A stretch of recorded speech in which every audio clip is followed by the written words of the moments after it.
Well, now one UCLA graduate student has done research on this charge, looking for signs of racism at Tea Party events. What she found out may surprise you. Joining me now is the author of that study, Emily Ekins. Emily, great to see you. Thanks. You're getting a lot of press on this. The Washington Post had a big write-up, et cetera. You focused on one rally in particular, the 9/12 rally in D.C. in a mall. What did you find? Well, I found that about 56% of the signs were related to the role of government in our lives. 56% related to government. But the key here is first of all, any signs of racism. We saw that there was only one T-shirt that the NAACP found. Did you find any of that?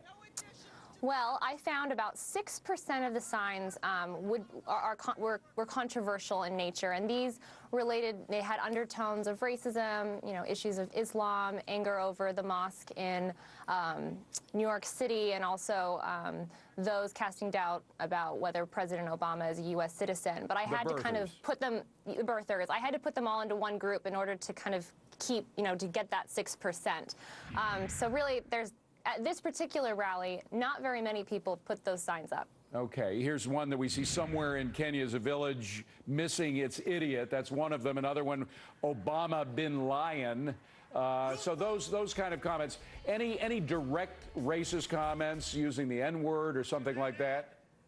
I did not find any of those signs when I did my survey of the whole group. Okay, so 6%. Now, there were the personal attacks. Was there any organization that had come to? We know that a couple of weeks ago there was a rally of pro-Obama supporters on the mall, and we know that the Communist Party, for example, was a welcome member of that group of people. Was there any Communist party organization like the Communist Party from the right, say the Nazi Party, the KKK, anybody like that there?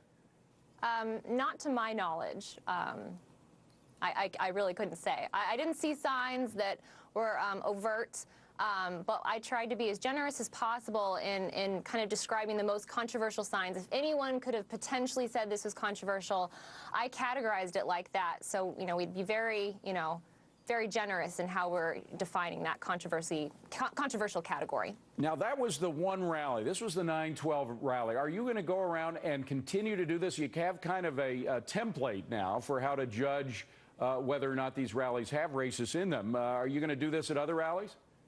Absolutely, and I would really encourage other people to do the same. I'm a bit surprised that no one else has done it. It seems like what most people do is they go talk to a couple people, look at a couple of signs, and kind of make a generalization about what everyone at the Tea Party event is saying. And I wanted to take a more holistic approach and say, instead of just what one or two people say, what is everyone with a sign saying? And so that's what I did. Now, you have, as I mentioned, the Washington Post gave you a good write-up. Other people seem to respect your work. You have worked for the Cato Institute, which is a libertarian organization in Washington, D.C. Has that factored into whether or not you've got a discriminating eye with regard to these signs? I don't think so. I was actually just an intern at the Cato Institute. This is for my dissertation research at UCLA. I'm a PhD student there. All right. So you don't think that factored into it all?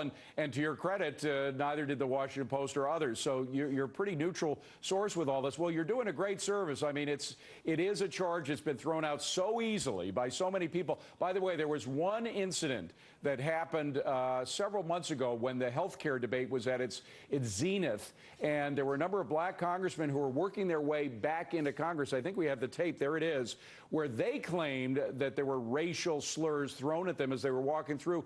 But a very careful review of the tape heard nothing in terms of a racial insult when these guys were walking in there. Is that another example of where the charge of racism has been thrown around too easily? I can't report on that. I have not done a comprehensive study of that. I simply don't know. Okay, fair enough. Emily Ekins, you're an honest graduate student who is reporting this thing fair and balanced way. UCLA grad student. We'll be interested to see your other reports. Please come back and report to us on these other rallies. Absolutely. Thank you. Thank you very much. Coming up.